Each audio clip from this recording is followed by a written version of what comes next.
So let us start with this course on linear operators. We'll be studying about spectral properties of linear operators. So first of all, you should know what a linear operator is.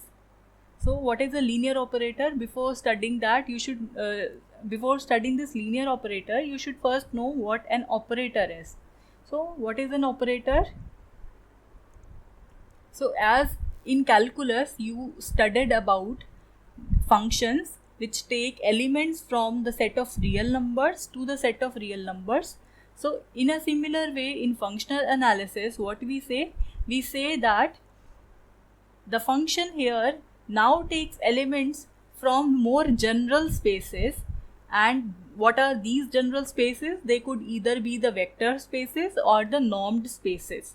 So a mapping which take elements from these vector spaces or the normed spaces to some other or the same vector space or normed space, then we call that to be an operator.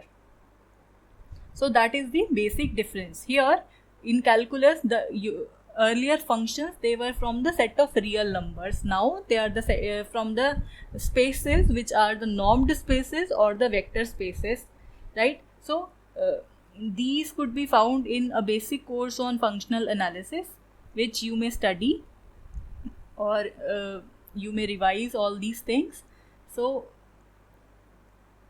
now this is the operator. So what is a linear operator? So for this operator to be linear, we have this definition which says that a linear operator, first of all, it has to be an operator, which is the operator T, such that the domain, which we represent by capital D of T, of this operator T, it should be a vector space. As I've told you, the domain should be vector space, or it should be a normed space. So it should be a vector space. And what should be the range?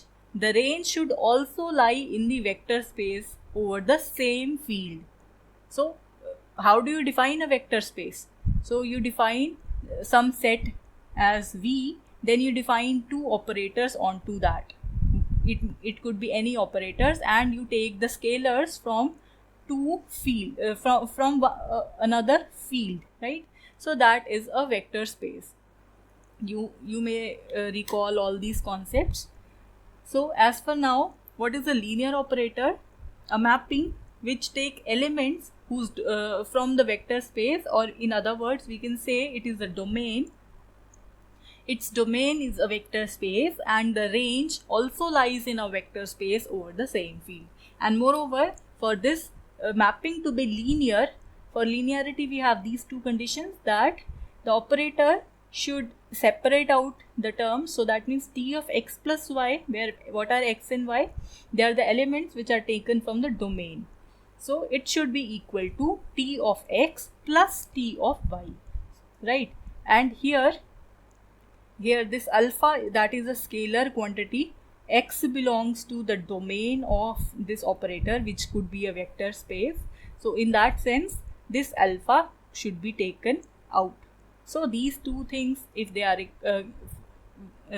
true for any operator, we call that operator to be a linear operator. So you may combine these two properties as a single property also. We say T of alpha x plus beta y, where what is alpha beta?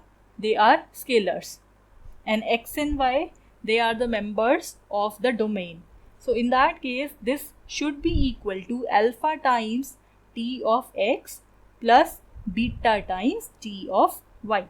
So these two properties also give rise to a single property, which you may use in order to check the linearity of some operator. Okay, so now the next important question is why we are studying this subject.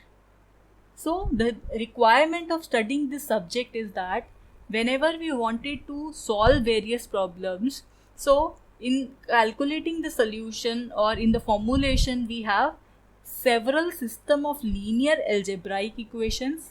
So linear equations which are polynomial equations or algebraic equations. Then we in the formulation, we to encounter the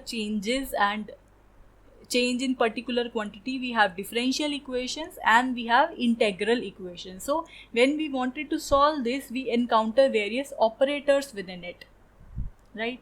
So various linear and non-linear operators are present in these systems. For example, when you wanted to solve the boundary value problems, which are the partial differential equations or the ordinary differential equations, then you encounter various operators over there, which could be linear in nature and they could also be non-linear in nature depending on the problem at hand. So we should have a good knowledge about these operators. So therefore, the general properties of these operators or how these operators are related to their inverse operators is quite required in order to study and solve these systems in particular. So that is the aim for this subject, to study the general properties of the various linear and non-linear operators. Basically, we will be focusing on linear operators. So in order to do that, we will study the spectral properties for linear operators. In the subsequent lectures, you shall see what are spectral properties, what is the spectrum of operator and things like that. So let us first see more things about operators next.